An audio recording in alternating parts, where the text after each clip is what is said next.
एक बार एक अंधा व्यक्ति एक राज दरबार में पहुंच जाता है और जाकर के कहता है कि राजा साहब हमारे ऊपर मेहरबानी कीजिए, मेरे पास खाने के लिए कुछ नहीं है क्योंकि मेरे पास आंखें नहीं हैं, कृपया मुझे खाने के लिए कुछ दीजिए। राजा कहते हैं ठीक है, मैं तुम्हें खाने के लिए देता हूँ और साथ में तुम्हारी आंखें भी सही करा देता हूँ। इस बात को कहने के लिए वो अपने मंत्री को बुलाते हैं और कहते हैं कि इस व्यक्ति के आंखें भी सही कर दो और इसके लिए इस राज दरबार के सबसे जो स्पेशल अच्छे वैद्य हैं उनको बुलाया जाए और इसके आंखों की ऑपरेशन कराया जाए और आंख सही कराया जाए। मंत्री जाकर के उनसे कहता है ठीक है सर, मैं बुला दूंगा और इसके आंखों के ऑपरेशन हो भी जाएगी और ये स्वस्थ भी हो जाएगा, फिर सोचो क्या होगा। राजा कहते हैं फिर क्या होगा? कहते हैं ध्यान दो, यदि ये स्वस्थ हो जाएगा तो शरीर पैर से तो बहुत बलिष्ठ दिखाई देता है, आपसे रोजगार मांगेगा। यदि ये आंखें इसके सही हो जाएंगी तो फिर आपके काले करतूतों को ये देख पाएगा। आप जो अपने ऐशो आराम पे जो पैसे खर्च करते हो इसे ये देख पाएगा और इसका ये विरोध करेगा। यहाँ तक कि आपकी गुणगान करने के बजाय ये आपका उसमें विरोध करना शुरू कर देगा। आप ऐसी बेवकूफ़ाना क्यों कर रहे हो? क्यों उसको आंखें लगवा रहे हो? उसकी आंखें क्यों सही करा रहे हो? अपनी बर्बादी सोचते हो? राजा कहता है सच बात है यार, इसकी आंखें सही कर दूंगा तो फिर क्या होगा? ये तो मेरे पे ही हावी हो जाएगा।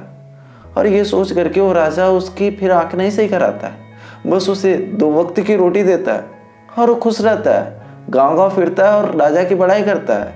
यार मेरे पास आंखें नहीं है, राजा मुझे खाने के लिए देता है। सिंपल सी बात है यार, यही हो रहा है अपने देश में। हमें और आपको खाने के लिए दिया जा रहा है, बस राशन दे दिया जा रहा है। हम अंधे पड़े हैं, हमें शिक्षा रूपी आंखें नहीं दी जा रही है। क्यों?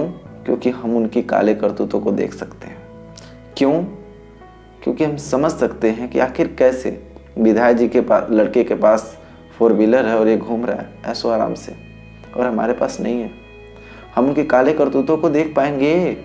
यही कारण है तो कि हमें अंधा बना के रखे हैं। भाई सोच के देखो, एक गरीब किसान खेत में खड़ा होकर के मजदूरी करता है, खेत में ठंडे पानी में, इसमें सब लोग एकदम ऐशो आराम से हीटर जला करके सो रहे होंगे और वो बर्फ जैसी ठहरने वाली ठंडी में कुकुर कुकुर के खेत में पानी चला रहा है।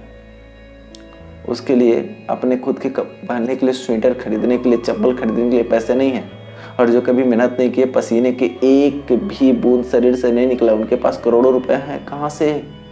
कौन से ऑफिस में जाते हो? कौन सा कार्य करते हो? जनता की सेवा कर करके करोड़ों कमा लेते हो। क्या बात करते हो साहब? कहाँ भरोगे? हम गरीबों का खा खा करके कहाँ भरोगे यार?